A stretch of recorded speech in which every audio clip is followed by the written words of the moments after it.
Welcome to or welcome back to We Are Wool People. My name is Ailsa, and on this channel I talk about my life as a knitter in Australia. So I am coming to you today from the throes of Christmas prep. It's the 22nd of December and I really probably again should be doing anything except sitting here telling you about my knitting. However, I have come to show you my final finished object for 2024 and I am so in love with it. I think I've left the best till last. This is by far my favourite knit of 2024. And as a matter of fact, could well be my favourite knit of all time. This is the Priscilla Cardigan by Sezane Collar-Check. This pattern is knitted from the top down in a combination of a 4-ply wool yarn and a silk mohair.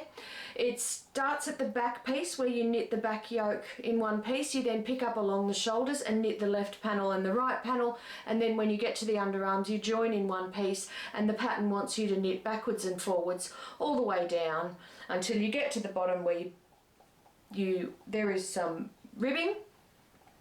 The sleeves are picked up around the armhole and knitted down in the round, again with some ribbing on the edges, and then finally the entire piece is picked up along the long edge all the way around, and this beautiful wavy placket is knitted with buttonholes included in that piece.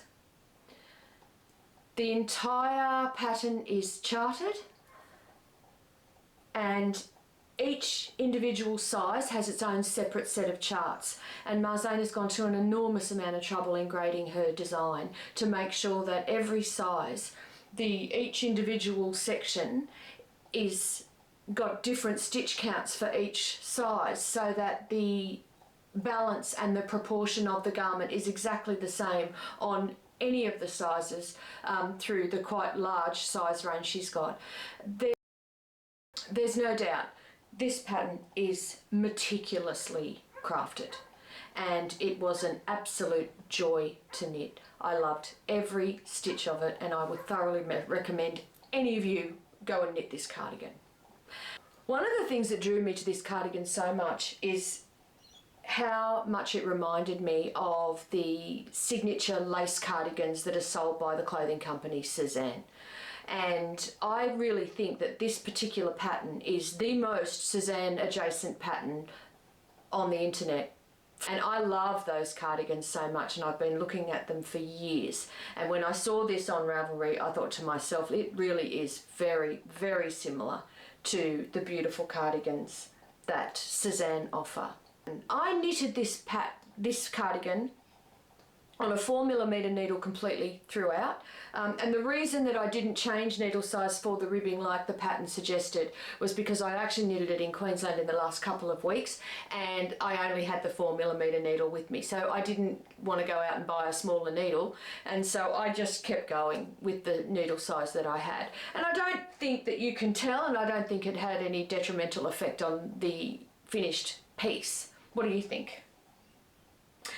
I knitted this in Sandnes Garn Sunday in one of the Petite Knits colours, and I think the colour is called Plastic Pink, which is not a very nice name, is it? And the matching silk mohair from Sandnes Garn. These two yarns are perfect for this lace weight project.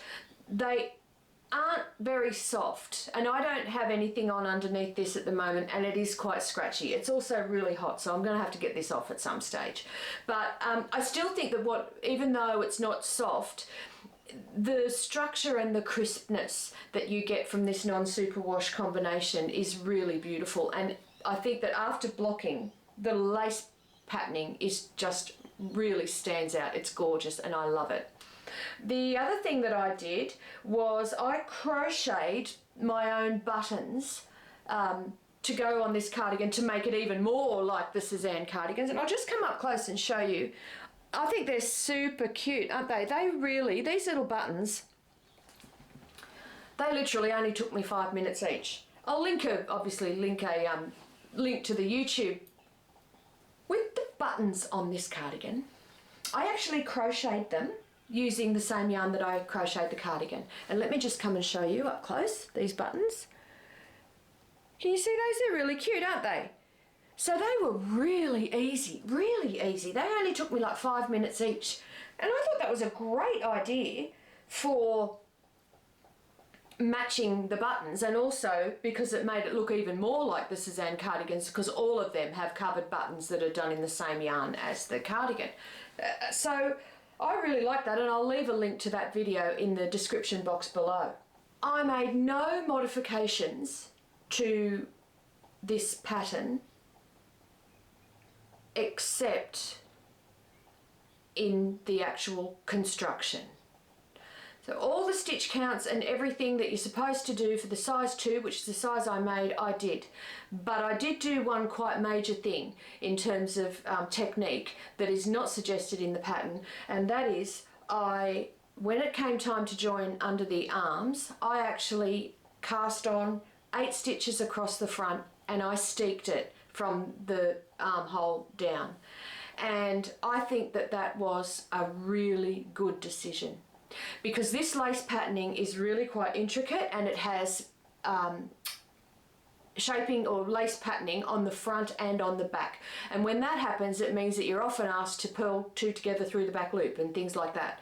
And that is really fiddly, and you have to really check the chart, whereas adding the steek meant that I could continue to just knit it in the round completely all the way down, and therefore the flow of the knitting was really improved, because all I had to do was read the chart and check it against the knitting and read the knitting as you go.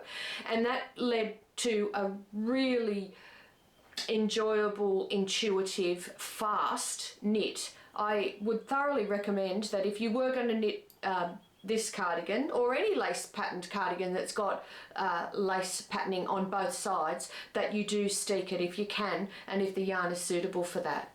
I then did a crochet steek reinforcement up either side of the stitch that I was going to cut down the sides, and at the moment I've just left the steek because it looks quite where you reinforce the steek with the crocheted edges, it's not coming apart, it's really stable, and it's disappeared behind that knitting really well. I still might go back and cover it with some bias binding that I think I'll make it out of a Liberty Tana lawn, or something that's really got a really small floral print on it that sort of is pink and looks nice. But in the meantime, it's fine the way it is, and I was really happy with how that came out. Another thing about this cardigan that I really enjoyed is it just brought me back to how much I love lace knitting. When I very first started knitting, one of the things I wanted to do straight away was knit lace, and I literally jumped in, boots and all, and started knitting really intricate lace work, right, you know, as quite a beginner knitter. And I haven't knitted anything in lace for years and years and years, and I really enjoyed this knit for that reason. But you know what? Whilst the result is really ornate and intricate, it's not a difficult knit, especially since I added the steek and just kept going round and round and was able to therefore read the knitting. Each section, the lace paneling section, the cable section and the bobble section, whilst they're ornate, they're still quite repetitive, quite intuitive patterns. And whilst I didn't learn the charts, and I was never in a position where I could leave them behind, it did actually become, you know, you do have a bit of muscle memory, and I did find that the, you know, in a way it kind of knitted itself once I got established in the repeats. It was very comforting. It was a very, very enjoyable knit. I really enjoyed it. Now, apart from the steek, the only other things that I did to make this easier was that I rewrote the charts. There are 3 sections of the pattern. One of them is the cable section, which is this section here. Another one is the bobble section, and then there's the lace panels. And they are arranged around the cardigan for the size 2 in specific ways. Now, the cable stitch pattern has got an 8 row repeat. The lace panel has a 24 row repeat, and the bobble pattern has a 12 row repeat. So what I did was that I actually used Excel to adjust all of those patterns so that all of them had 24 rows. And then I was able to use Excel and highlight the rows where the cabling happened, because that's where I fell up, that's where I was tripping up the most, is that I often as I was going, I often missed a cable row and wasn't sure where the cabling was. I'm not a great cabler. And I really actually thought that was really helpful for me. And to be honest, I think that it would, if the pattern was actually presented with a 24 stitch repeat for everything, that it would improve the ease of knitting and the enjoyment of knitting of this cardigan. Now, I said I made no modifications, but it's just occurred to me something, that I made an accidental modification in that my cable, these cables here, can you see how they just go in like little V's all the way down, and that's the same down the sleeves. That actually started as a mistake. The cabling in the cardigan goes like a little snake, and I didn't realise, and I'd gotten down to about here, and I was just cabling the same way, you know, in the same direction each time. But when I got to there and I had a look at it and compared it with what was in the pattern, I actually preferred this. But you can see that one of the cabling patterns, and I'll find where it is, I did it correctly. I think it's in the back. The one in the back has got this snake on it. I'll turn around, you might be able to see it. Hopefully you can see that there, because I obviously can't see what you can see when I'm turning around. So that was an accidental modification. But what do you think? I'm literally loving myself sick in this cardigan. I love it so much. And, you know, thank you, Sezane. You have literally made my year with this pattern. The only thing that I would change if I had my time over is that I wish I had have had one more ball of the mohair, because I ended up with maybe half a ball of the Sunday left, and I ran out of mohair altogether, and had I have had another ball of the mohair, I think I would have actually extended the sleeves and made the sleeves a little bit longer. I mean, it's not a deal breaker, and in the pattern, when you look at the pattern photos that Sezane has got of her wearing hers herself, the sleeves are quite short. They're definitely not full length sleeves, and I don't really mind wearing a cardigan with short sleeves, because I'm off, you know, because you're washing up and doing things, and you know, your sleeves don't go in the water when that happens. But to be honest, had I have had a little bit more mohair, I would have lengthened the sleeves a little bit. I did really pull them when I blocked it. But apart from that, I'm over the moon with this knit.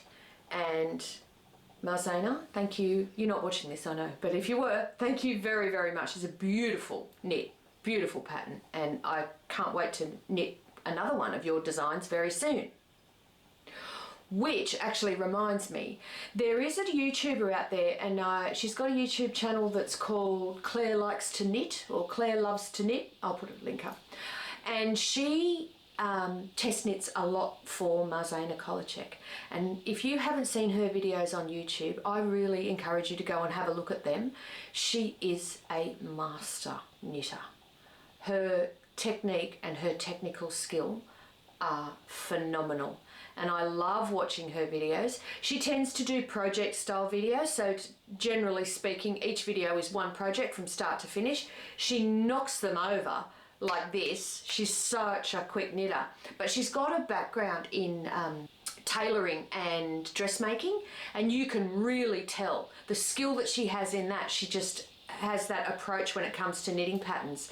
She can look in a magazine and pick a designer jumper and literally choose some yarn, make it up as she goes along, and 10 days later she's got a dupe of a designer jumper. She's a very talented knitter, and I love watching her videos. She hasn't done one for a while, but still. So go check her out. Claire Likes to Knit. One of my buttons just fell off. Put that back on later. So much as I love this cardigan, I'm going to have to take it off because I'm sweltering here. So I'll be back in a second with this cardigan not on anymore. Whew, that's better.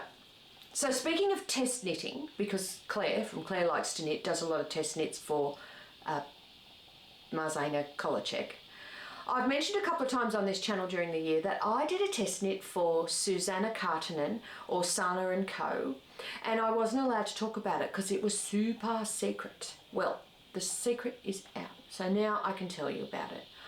I knitted for Susanna her Vakka Vest, and this pattern is going to appear in the Liner magazine publication that's coming out on the 15th of January called Finnish Knits. And Susanna's from Finland, so she is in the Finnish Knits magazine. Now here it is. It's a vest that is predominantly basket weave stitch. I'll show it to you up close because it's a beautiful textured pattern. Can you see the basket weave stitch there? I'll just get it in the light so you can see the light, the way that it plays on it. It's a lovely vest. It's a V-necked slip over with a basket weave stitch, and it's got this really lovely cabling detail under the arms. There's one arm, and there's the other arm where you can see the cabling detail comes out under the arms.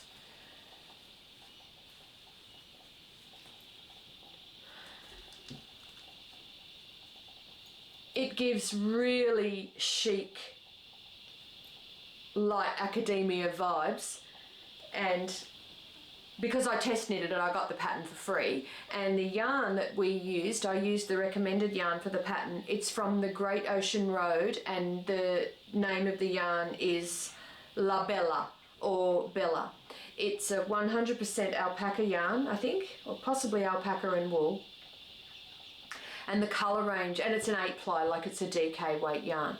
The colour range in this yarn is gorgeous, and the yarn itself is beautiful. It's next to skin soft, super squishy, and the drape on this feels very luxurious and soft. And because it is only a vest, then you didn't use very much yarn, so you could really, you know, splurge on something that was very luxurious and special.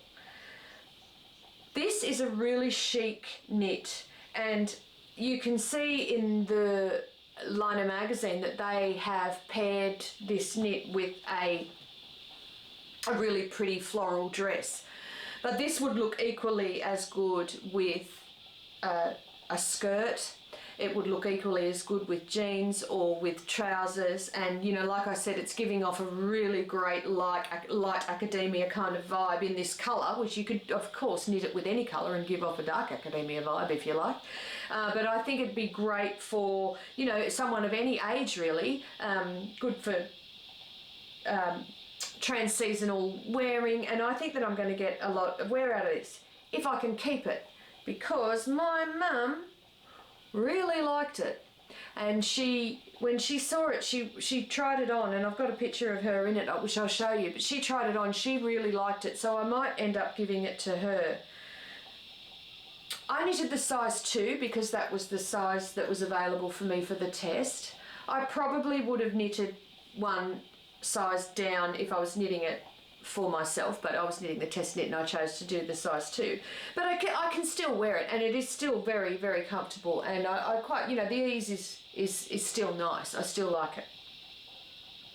It was I won't say it was an easy knit. I don't know why, but it took me a couple of goes to get this shaping on the V-neck right. And I think it's because there was shaping going on in the arms as well as shaping going on in the V-neck, and each piece was knitted separately. So again, it's knit from the top down. You knit the back yoke and then you pick up across the front and knit down separately. And I think in the test group there were a few people who did struggle with getting that, you know, straight in their heads, and I was the same. I had a bit of trouble getting that straight in my head.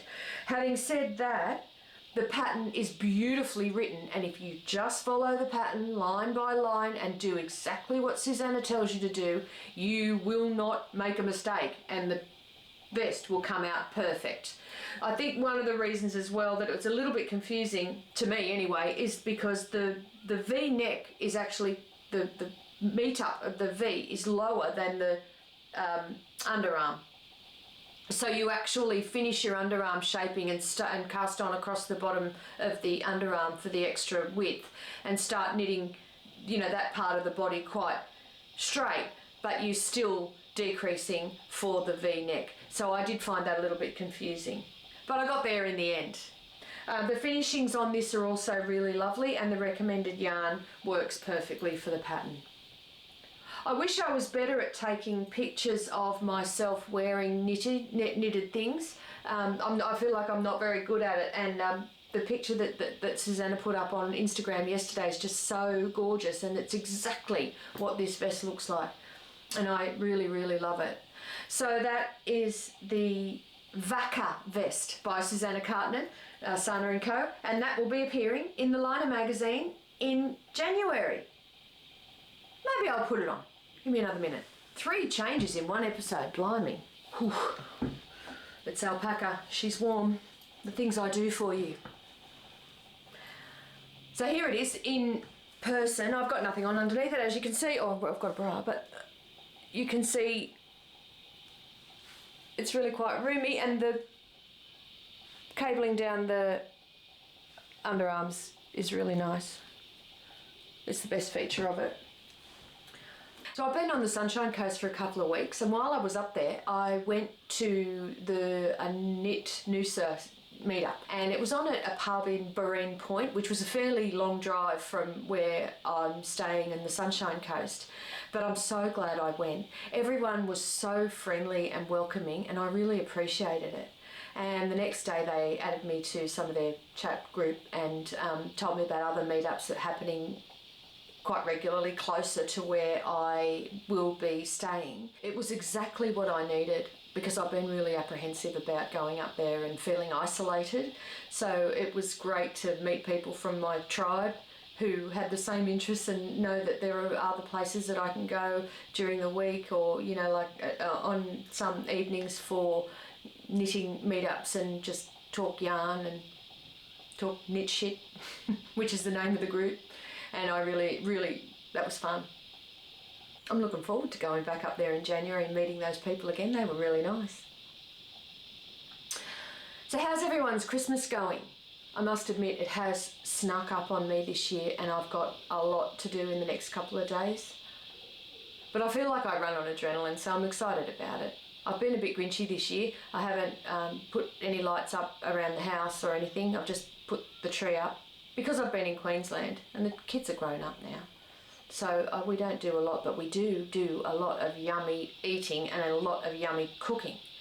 So I'm very curious to know, to my overseas viewers, what do you eat on Christmas Day? What do you make? What do you cook? Or what gets cooked for you? I really want to know. I spent all of my 20s in the UK.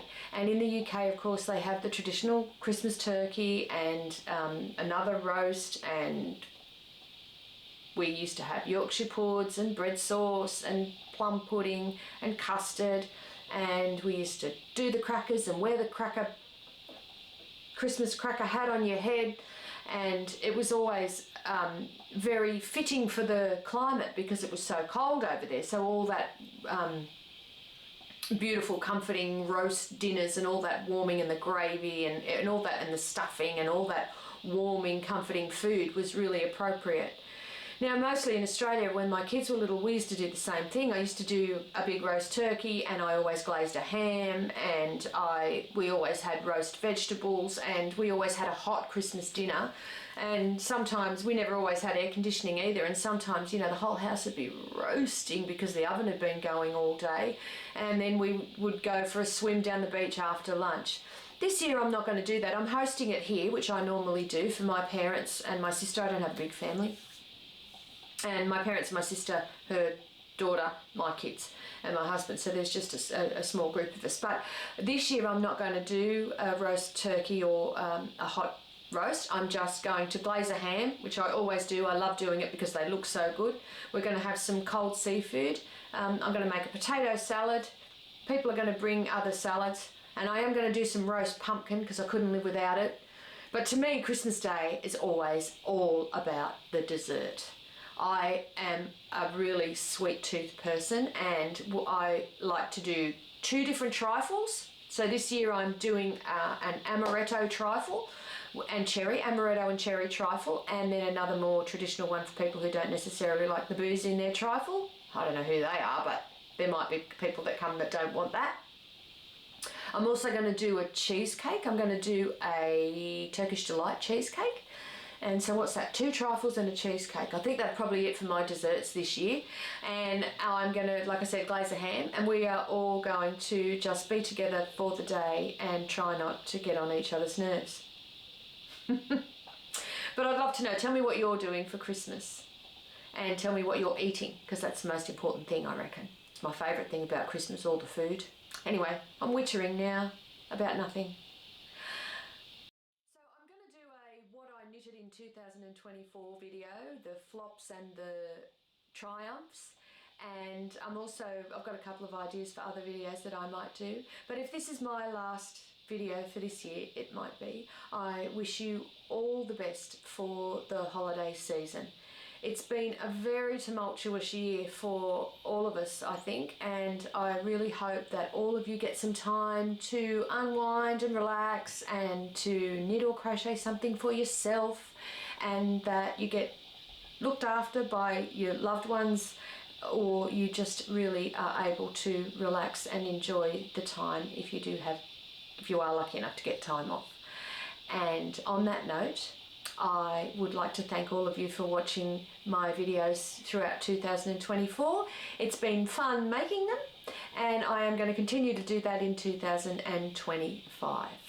So once again, thank you very, very much. I really appreciate your time, and I look forward to seeing you in the next one. Bye.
yourself to me.